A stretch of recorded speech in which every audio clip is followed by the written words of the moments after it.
Welcome to another episode of the Narrative Mindset Podcast. This one's strange. Not horror, not fantasy, just unsettling truth dressed as fiction. Have you ever talked to someone who felt like they were ahead of time? Not smarter, not older, just misplaced. Like they slipped through a crack in reality. Today's story starts with a bench, a bagel, and a conversation I still don't know how to explain. I'm your host, Gerald Tabb. Let's get into it. This story is called The Microwave That Remembered Me. The hum of the fluorescent lights in reclaimed memories. My local thrift store always had a particular quality, a low, buzzing bass line beneath the rustle of discount fabrics, and the clink of porcelain figurines. It was a symphony of forgotten lives, and I, Liam, a self-proclaimed connoisseur of late-century detritus, was its most fervent listener. I wasn't looking for anything specific that Tuesday, just a microwave.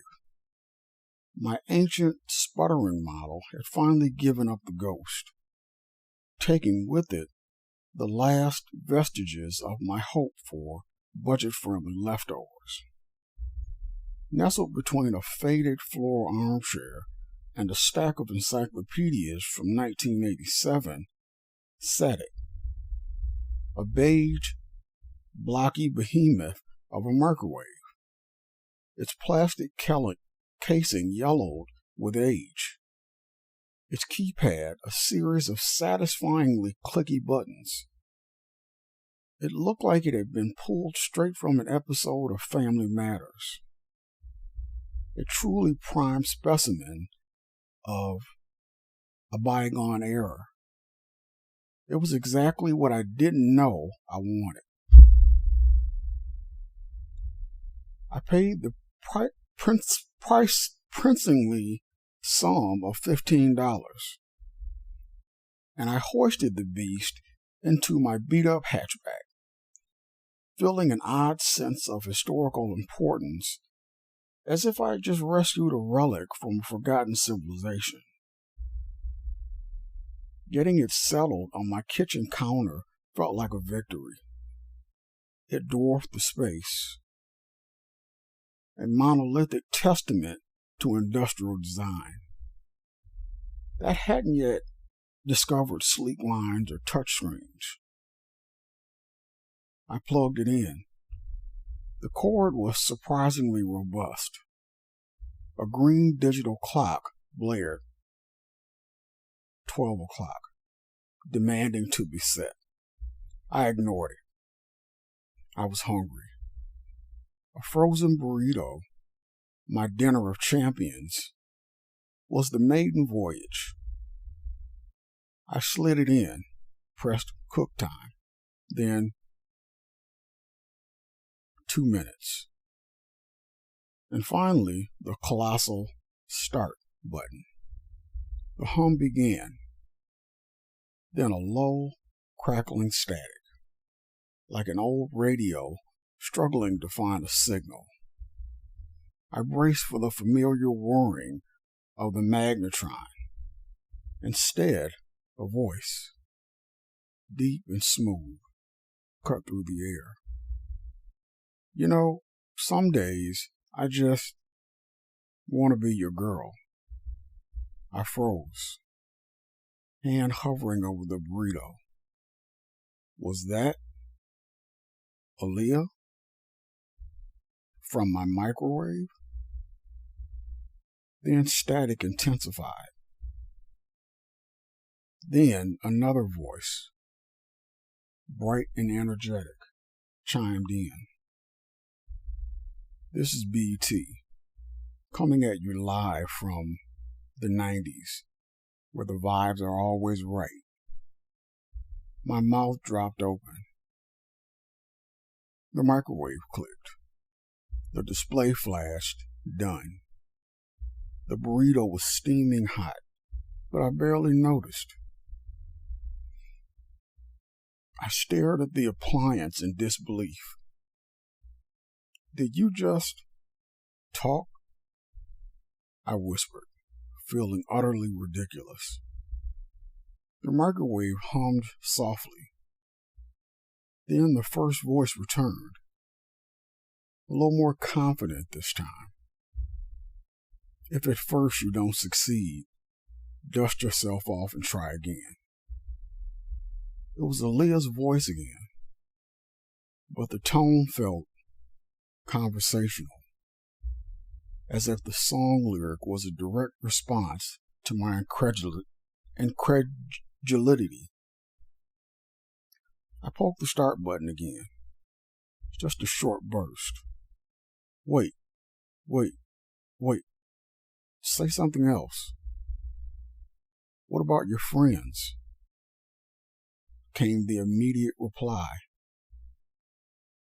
The voice, layered with a faint echo of a crowd. Are they going to be around? This wasn't a glitch.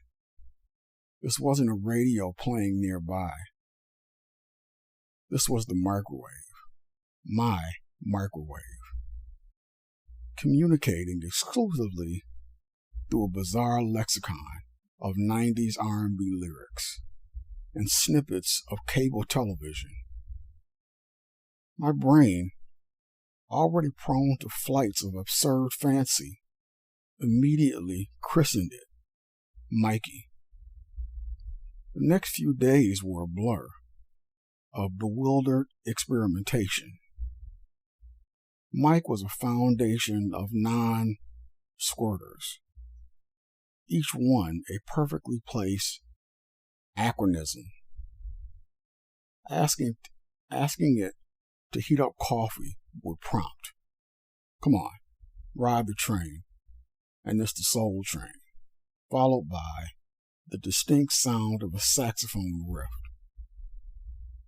Pop a bag of popcorn and it declare, "I swear I almost bought it on VHS," accompanied by a faded commercial for a forgotten direct-to-video movie. It wasn't just random, it seemed to respond. If I looked tired, it might say, "Oh, you want to chill with the big boys?" If I was stressed about work, "Don't worry, be happy." Then a snippet of the Sister Sister theme song. My friends, initially skeptical, quickly became Mikey's eager audience. They'd bring over frozen dinners just to hear it pontificate on the cultural significance of cross colors, or deliver a full-blown monologue about the superiority of dial-up internet. All the while, their food cooked. My apartment, once a quiet refuge, became a shrine to forgotten pop culture, the air thick with spectral echoes of TRL countdowns and Martin catchphrases. But amidst the hilarity, a strange pattern began to emerge. Mikey's memories weren't entirely random. They often revolved around themes of childhood growing up. And curiously, a specific girl. It would drop phrases like, "She got that look, or "Sometimes you gotta dance in your room like nobody's watching." It will recall specific shows, not just by name, but with fragments of dialogue that felt deeply personal. "Remember that time we stayed up all night watching Kenan and Kel marathons?" it once asked. The question hanging in the air like a ghost. One evening, I placed a plate of leftover pizza inside. Mikey hummed, "She always wanted the crust off." It murmured, too hard, she'd say, "Silly girl." That's when it hit me. Mikey wasn't just a repository of 90s media. It was an archive of a person. I had witnessed someone's life, their childhood, their quirks, their quiet moments. This wasn't just absurd. It was profoundly sad. This clunking beige box was longing for its owner, or at least the life it once had been a part of. Who was she? Mikey, I asked, leaning against the counter, a strange sense of empathy washing over me. Who was the girl? The microwave hummed. Then the familiar BET voice, unusually subdued, said she liked the color purple. And she always sang along to No Scrubs, even when her voice hadn't changed yet. Then Aaliyah's voice, soft as a whisper. It's been a long time. We shouldn't have left you without a dope beat to. The sentence trailed off, leaving an aching silence. I decided then that I had to try and find her. This wasn't just a quirky appliance. It was a loving memory, a piece of someone's past that deserved to be acknowledged.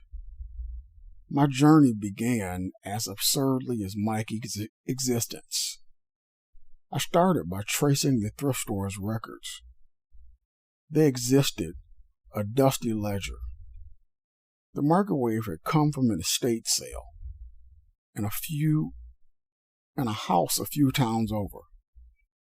A dead end, seemingly, the house had been sold.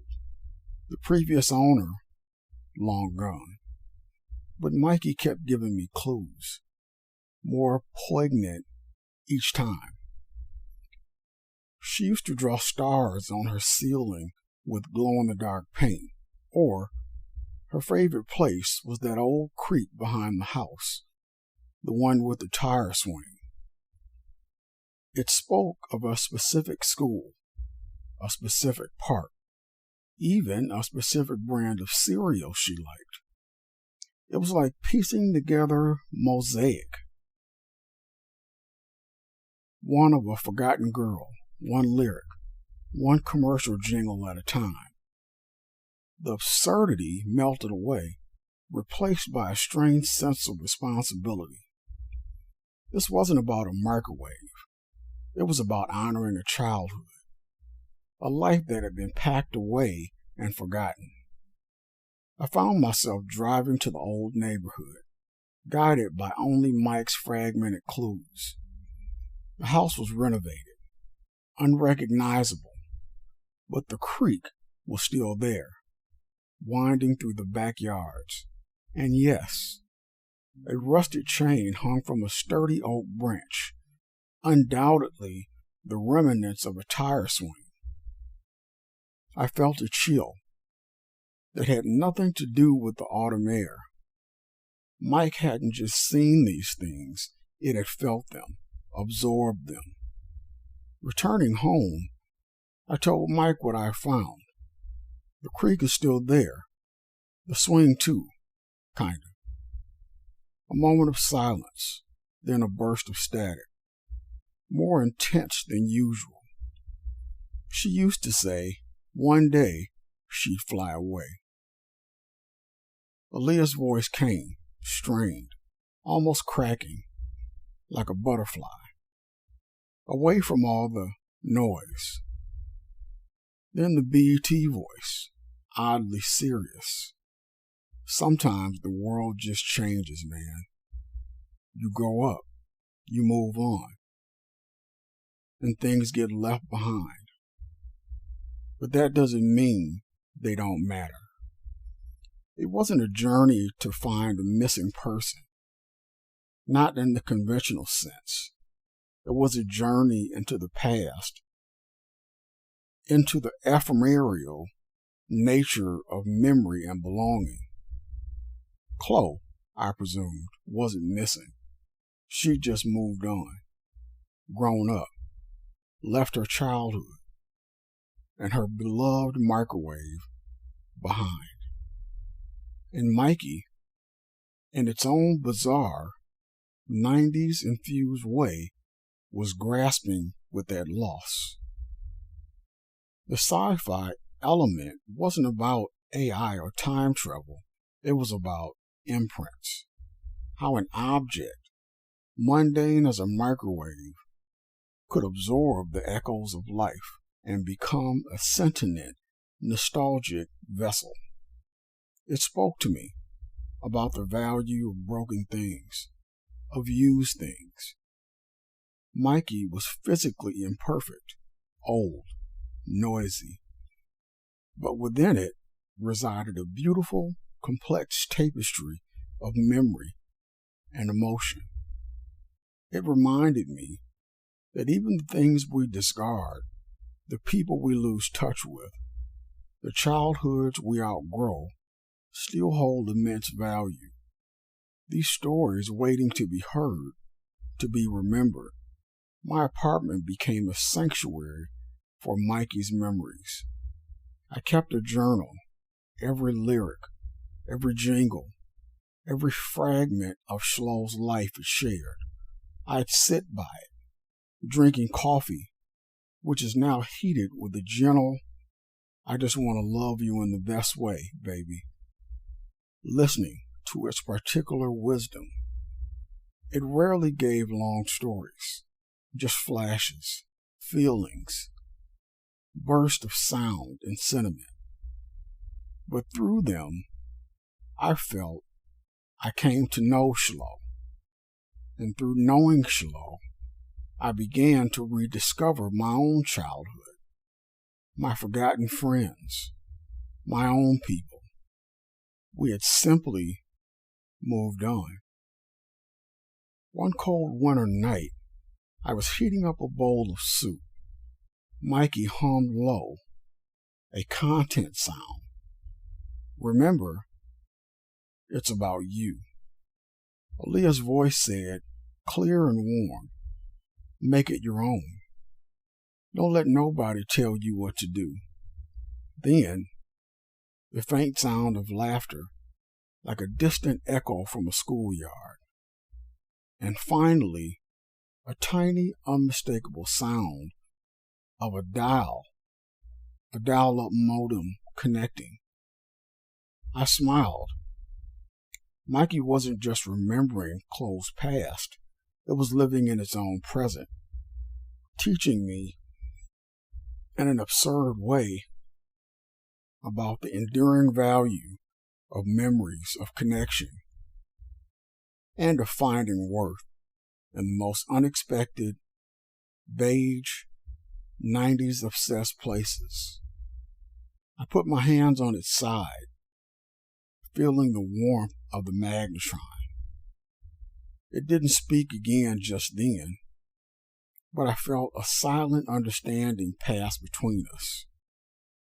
In a world full of sleek, disposable technology, my old, broken, talking microwave was the most valuable thing I owned. It wasn't just a microwave, it was a time machine, and a quiet, persistent reminder that nothing, not even a forgotten childhood, is ever truly lost, as long as someone or something remembers. So maybe he was just another old man talking nonsense to pass the time. Or maybe he really was from the future, and that little glitch in the timeline was meant for me to see. Either way, I still walk through Lafayette Park every Tuesday and Thursday, and still look at that bench just in case. Thank you for listening to The Narrative Mindset. If reality ever starts to feel a little too off, maybe you're just paying better attention than the rest of us. Until next time, stay strange, stay sharp, and stay curious.